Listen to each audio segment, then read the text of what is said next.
Hello everyone, welcome to this channel. In this video, I want to talk how continental cups or tournaments including more teams can help cricket grow in popularity.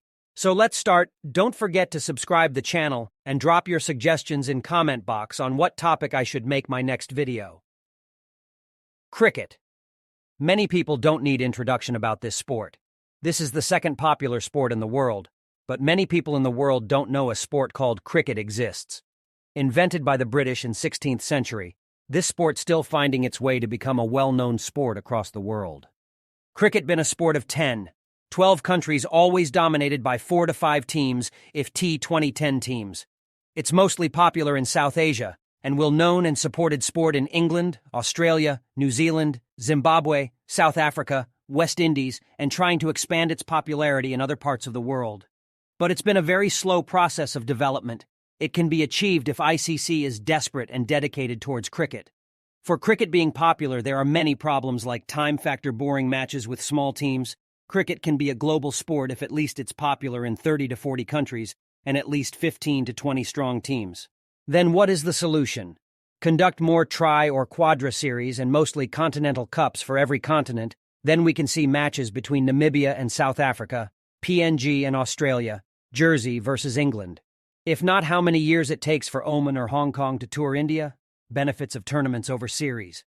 Firstly, what for these teams playing series?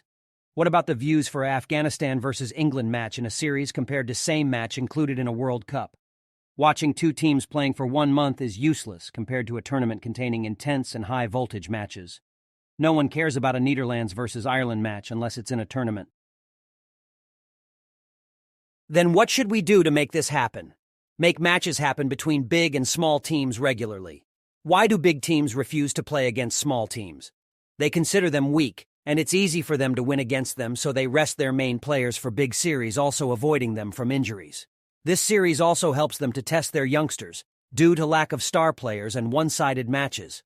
Many fans don't show interest for series against Zimbabwe or Netherlands.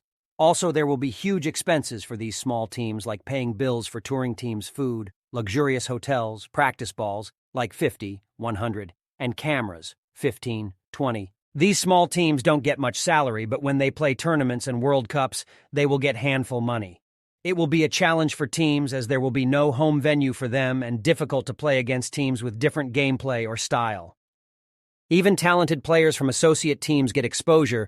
Will the 100 against mighty England have same value as 100 against Scotland or Germany? If still you say we need less teams and more competitive games, conduct a 5-teams World Cup, including India, Australia, England, New Zealand, South Africa. The big advantage of continental cups is time factor and distance. Fans of Sri Lanka, Bangladesh can easily come to India than Australia or South Africa to support their team, and timing will be almost same so they can't miss the action. Whereas it will be difficult for Australian fans to watch Ashes in England due to time difference. There will be no dead rubber if a team wins first 2 matches in a series. There won't be much value to the third match and they play their second team. But in a tournament until final, every match is important. They get big sponsors and more prize money compared to a bilateral series. Small teams get exposure and chance for players to meet their idols. If it's a bilateral series, views mostly come from those 2 countries. But it's a tournament, views will be very high and coming from almost every participating country. Mostly matches with associate nations would be boring. So many fans don't want to watch. But in a tournament of 25 matches, 3 to 4 boring matches doesn't affect much. Do anyone remember how many matches or series Australia, Sri Lanka, or Pakistan won against each other? No, but everyone know how many cups West Indies won, or how many times India or Pakistan won against each other in World Cups. This is the reason why WTC is introduced in Test cricket, to increase the value for Test among fans and make it interesting. Finally, watching more teams in action will be more interesting and entertaining than 2 teams, and the joy and value of becoming the winner among 10 or 20 teams will be different and more than winning against 1 team. Thank you, everyone. Keep supporting me.